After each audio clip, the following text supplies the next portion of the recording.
Beans അന്തരീക്ഷത്തിൽ നിന്നും nitrogen വലിച്ചെടുക്കുന്ന പ്ലാന്റാന്ന് പറഞ്ഞല്ലോ. അതുകൊണ്ട് തന്നെ നൈട്രജൻ അടങ്ങിയിട്ടുള്ള വളങ്ങൾ അധികം കൊടുക്കേണ്ട ആവശ്യമില്ല. പകരം ഫോസ്ഫറസും പൊട്ടാസ്യം ഒക്കെ ആണ് ഈ ചെടിക്ക് കൂടുതലായിട്ട് വേണ്ടത്.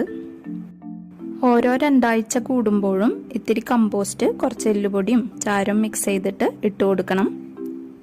ഒരു 35 ദിവസമൊക്കെ ആവുമ്പോഴേക്കും ഇതിൽ പൂടാനായിട്ട് തുടങ്ങും. പൂടുന്നതിന് മുൻപായിട്ട് ഫിഷ് അമിനോ ആസിഡ് സ്പ്രേ ചെയ്ത് കൊടുക്കുകയാണെങ്കിൽ ധാരാളം പൂക്കൾ ഉണ്ടാവും. പിന്നെ ചെയ്യാൻ പറ്റിയ വേറൊരു കാര്യം, ഒരു പിടി കപ്പലണ്ടി പിണ്ണാക്ക് അല്ലെങ്കിൽ വേപ്പിൻ പിണ്ണാക്ക് എടുക്കുക. 1 ലിറ്റർ വെള്ളത്തിലേക്ക് ഇതിട്ട് വയ്ക്കുക. ഒരു 2-3 ദിവസം നമ്മളിത് അടച്ചു വയ്ക്കുക. എന്നും എടുത്ത് ഒന്ന് ഇളക്കി കൊടുക്കണം. എന്നിട്ടൊരു 3 ദിവസം കഴിയുമ്പോൾ ഇതിൻ്റെ തെളി മാത്രം എടുക്കുക. ഇതിലേക്ക് നന്നായിട്ട് വെള്ളം ചേർത്ത് നേർപ്പിക്കുക. ഇത് സ്പ്രേ ചെയ്ത് കൊടുക്കുക. അതുപോലെ ചെടിയുടെ ചുവട്ടിലൊക്കെ ഒഴിച്ചു കൊടുക്കാം. പിന്നെ ഓരോ 2 ആഴ്ച കൂടുമ്പോഴും സ്യൂഡോമോണസ് ഒഴിച്ചു കൊടുക്കാം. അതുപോലെ ഇലകളിൽ